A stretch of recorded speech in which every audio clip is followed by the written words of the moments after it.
20% equality before law or the equal protection of the laws within the territory of India।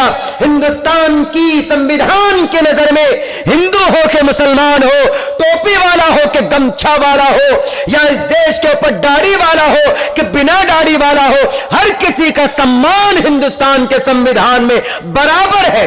जब संविधान कहता है कि सब बराबर है, तो आपको किस बात में इजाजत दी है कि हिंदुस्तान के अंदर से हिंदू बराबर, तो आपने उनका नाम क्यों काटा? आपको जवाब देना पड़ेगा होम मिनिस्टर साहब। किसको? हिंदुस्तान के सुप्रीम कोर्ट को, हिंदुस्तान के संविधान को आपको जवाब देना पड़ेगा। नारे तकबीर, नारे तकबीर, हिंदुस्तान, हिंदुस्तान। अब्दुल्ला सालिम चतुर्वेदी, मेरे भाइयों, हजरत मौलाना अब्दुल्ला सालिम चतुर्वेदी। ये है टकराव, CAA, ये डायरेक्ट खिलाफ है किसके? संविधान के। और संविधान में कहां आर्टिकल क्या है? 14। आपसे कोई मीडिया वाला, गोदी मीडिया वाला है, अरे मुसलमान बराबर है, तड़ी पार आए, सोचा कि जितना आसान चाय बनाकर बेचना था उतना ही आसान इस देश को बनाकर बेच देंगे, उल्लू बनाकर। यही सोचा होगा उन्होंने, लेकिन नहीं, अब ये ऑफलाइन दुनिया नहीं, अब ये ऑनलाइन दुनिया है। सफाया हो गया झोल का झाड़ू से। जी, खैरियत मनाओ, ईश्वर के लाठी के अंदर आवाज नहीं होती। पता है कितनी मानसिकता खराब है।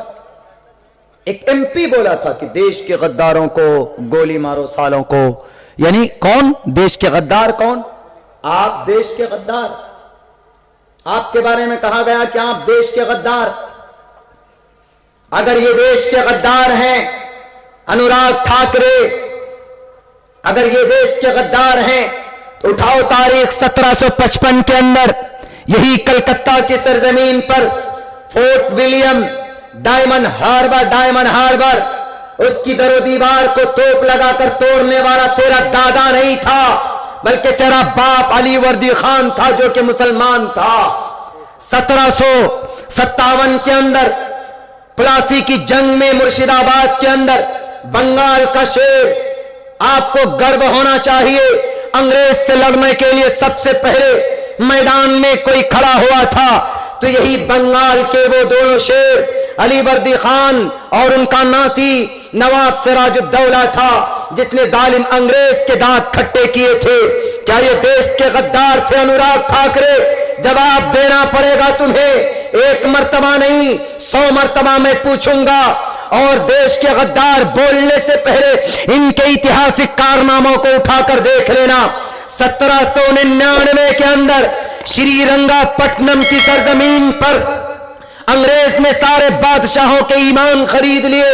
अंग्रेज ने सारे महाराजा राजाओं को कहा कि हम आपको दौलत देने के लिए तैयार हैं, लेकिन आप अपनी प्रशासन और अपने फौजी को हमारे साथ कर दो। लेकिन जब बात आई शेर हिंदुस्तान हैदर अली टीपू सुल्तान की, टीपू सुल्तान के दरबार में अंग्रेज पहुंचता है और कहता है कि टीपू सुल्तान, हमें तुम्हारी मदद चाहिए, तुम सरनिगो सरेंडर कर लो, हम इस देश पर हुकूमत करना चाहते।